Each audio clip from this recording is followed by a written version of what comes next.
Warning: what follows contains scandalous and disturbing allegations from hostile ancient writers. Much of the drama you're about to hear comes from Rome's loudest gossip. Tacitus, Suetonius, Juvenal, who wrote with axes to grind. We will tell the story they told, but we will also ask whether the story is history, slander, or both. Proceed with that caution in mind. This is the story of an empress who, according to Rome's most vicious chroniclers, transformed the imperial household into the city's most dangerous stage of desire. The nympho-empress, how Messalina became a slave to desire. Valeria Messalina was not born to a throne. She arrived in 17 or 20 CE into a family that had once been grand, but was, by her childhood, on the edge of decline. The Roman aristocracy was a brittle world. Names mattered, alliances mattered, and one misstep could turn prestige into penury. Into that precarious atmosphere, she was married, as was customary, almost a child. Claudius, older and physically awkward, a man whose shy reputation masked a different sort of resilience, became her husband when she was in her early teens. In an empire where marriages were strategic, the imbalance in age and power was not unusual, but it set the stage for everything that followed. We should pause to picture the moment a provincial household is suddenly thrust into the center of imperial spectacle. Caligula's assassination in 41 CE produced a shockwave. The Praetorian Guard, amid confusion and fear, made a surprising choice. They elevated Claudius, the reluctant member of the imperial family, to emperor. With that accidental ascent, Messalina, still barely a woman by Roman standards, found herself catapulted from marginal noble to empress, at perhaps 16 or 17. Suddenly, she stood at the epicenter of power: palaces, patronage, influence, and access to men who controlled life and death in Rome. If Claudius supplied the legal authority and the cautious temperament, Messalina offered energy and a capacity to operate in public life that drew attention. Ancient writers tell us she quickly learned how to move within the imperial apparatus. She cultivated allies, distributed favors, and interposed herself between petitioners and the emperor. That is the reasonable, unsensational skeleton of her rise. A woman using proximity to the throne to shape outcomes. But it is only the beginning of a far louder story. One constructed, reshaped, and magnified by hostile voices. According to Tacitus, Suetonius, and the satirist Juvenal, Messalina's name became synonymous with sexual excess. Tacitus reports episodes that read like the scripts of salacious pamphlets.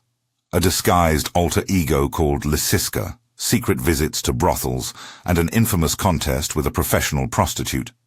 The kind of anecdote meant to needle Roman readers into moral outrage. Suetonius fills the margins with lurid comment that the empress tracked lovers through the city, that she held mock competitions, that she flaunted an endless appetite. Juvenal, writing satire by design, turns rumor into caricature and moral spectacle. We must stress, these are allegations from authors with agendas. Tacitus wrote with a palpable nostalgia for a senatorial republic and a disdain for imperial excess. Suetonius delighted in salacious imperial gossip. Juvenal weaponized sexual scandal to indict broader social decay.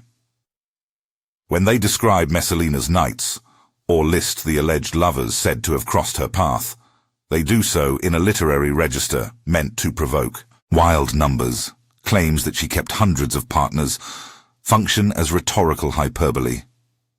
They tell us less about bedchambers than about how Roman elites policed female reputation and deployed sexual slander as political ammunition. The more outrageous the story, the more it served as a moral and rhetorical weapon. Yet even when we bracket the exaggeration, the ancient accounts converge on a troubling political reality. Messalina exercised influence in ways that unsettled many men in power. She is portrayed as a woman who bent the emperor's favor to settle scores and elevate protégés. Exiles and executions followed. The philosopher Seneca, for a time, found himself expelled from court life. Figures such as Junius Silanus and Appio Silano appear in the record as victims of accusatory wheels set in motion by the court. Whether she personally demanded blood, or whether men around Claudius used accusations tied to her name to remove rivals, the effect was the same. Sexual scandal and chargeable immorality became instruments in purges of political enemies. Consider how the machinery of accusation operated. In Rome, reputation could be weaponized. Alleging sexual deviance was a way to undermine a man's or woman's public authority without a public policy debate.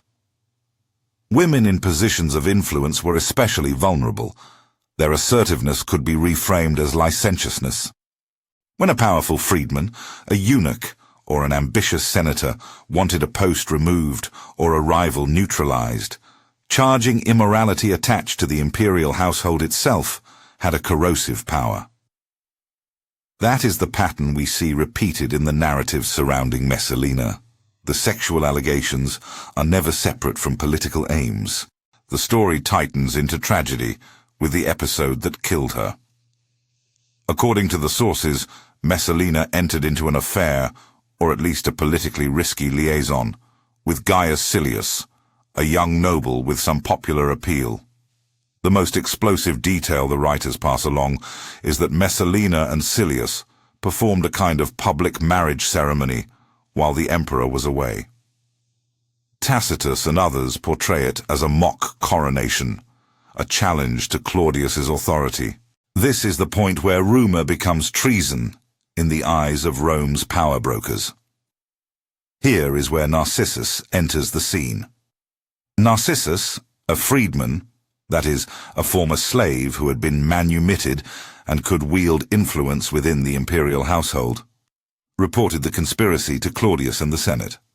Freedmen often occupied curious positions of power in the house of the emperor. Intimately close, yet socially stigmatized, they could act as crucial conduits of information or instruments of palace revenge. Narcissus's denunciation set off a frenzy. Arrests, summary judgments, and executions followed with uncommon speed.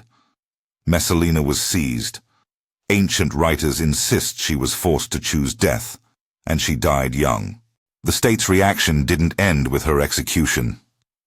Rome employed a practice designed to obliterate troublesome reputations. Damnatio memoriae, literally, condemnation of memory. Statues were broken, inscriptions erased, portraits destroyed. In theory, this was meant to remove a person from the public record and deny them a place in the civic past. In practice, damnatio memoriae often had the opposite effect. Attempts at erasure made the name more notorious.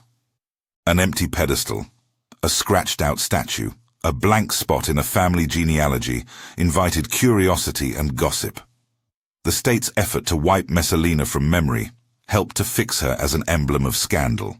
But to read the aftermath only as a moralizing crackdown is to miss the political logic. Erasing Messalina in public records and in stone allowed Claudius's faction to signal a return to order, to demonstrate control. It also permitted men who had been harmed or humiliated to explain their actions as purges of immorality rather than power plays. The message was clear. The court was correcting a moral calculus. Yet modern readers should be alert to the theatre of that correction. Erasure often conceals negotiation and compromise among elite interests. If we step back now and consider the historians who handed us these stories, we must be careful readers. Tacitus, writing in the early 2nd century, tells us much about power, corruption, and the fall of elites. But he writes with a senator's nostalgia and bitterness. Suetonius, decades later, compiles anecdotes that read like court gossip with clear entertainment value. Juvenal's satirical barbs aim at social critique, not balanced biography. All of these authors deploy sexual scandal as narrative currency. They knew how to map personal conduct onto political failure. The question for us is whether Messalina was uniquely predatory, or whether her depiction reflects a pattern in Roman literature where ambitious women are caricatured as sexual monsters. Modern scholars have argued precisely that sexual slander functioned as a tool to contain and discredit female power. Historiography reveals a gendered double standard. When men exercised patronage, it could be framed as prudent leadership. When women did the same, it was often recast as licentiousness. The sources that survived were written primarily by men, senators, biographers, satirists, each with a stake in protecting or restoring patriarchal order. Read through that filter. The portrayal of Messalina becomes less a straightforward diary of her life, and more a cultural artifact showing us how Roman elites disciplined female authority through rumor and literature. We promise to speak honestly about medical speculation as well, because the sensational narratives about Messalina's supposed promiscuity have prompted later writers to hypothesize about her health. Some modern voices suggest that a life of frequent partners in antiquity might have produced sexually transmitted infections, and they even speculate about long-term neurological consequences such as neurosyphilis. We must be very cautious here. Any retrospective medical diagnosis across 2 millennia is speculative at best. Neurosyphilis is a term modern medicine uses to describe a late-stage complication of untreated syphilis, which can cause behavioral changes. But there is no contemporary evidence that doctors of the time recognize the disease as we do, and no reliable physical record exists to confirm such a diagnosis for Messalina. This line of thought is interesting as hypothesis. It prompts questions about the health consequences of ancient sexual life, but it cannot be presented as historical fact. So where does that leave us? We have at least 3 overlapping possibilities coexisting in the evidence. 1, that Messalina was genuinely sexually and politically unrestrained in ways that alarmed Romans. 2, that she was a politically astute empress whose assertiveness was recast as sexual scandal by enemies. And 3, that elements of both may be true, folded into a narrative shaped by hostile authors. None of these options is simple.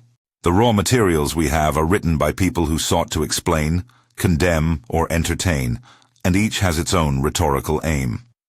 We should also note the human cost behind the caricature. The stories of exile, confiscation, and execution involved real people with families and clients.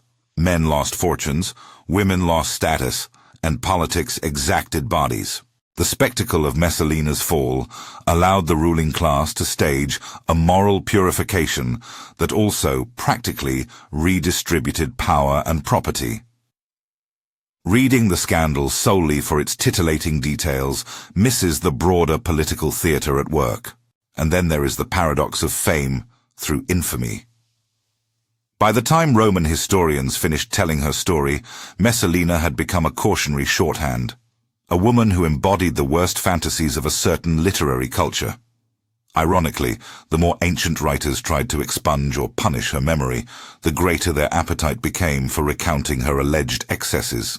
Her name survived as a symbol, sometimes less a person than a moral concept to be invoked when criticizing sexual and political decay. Finally, we return to the title's blunt question: how Messalina became a slave to desire. The phrase suggests a transformation into an enslaved figure, dominated by appetite.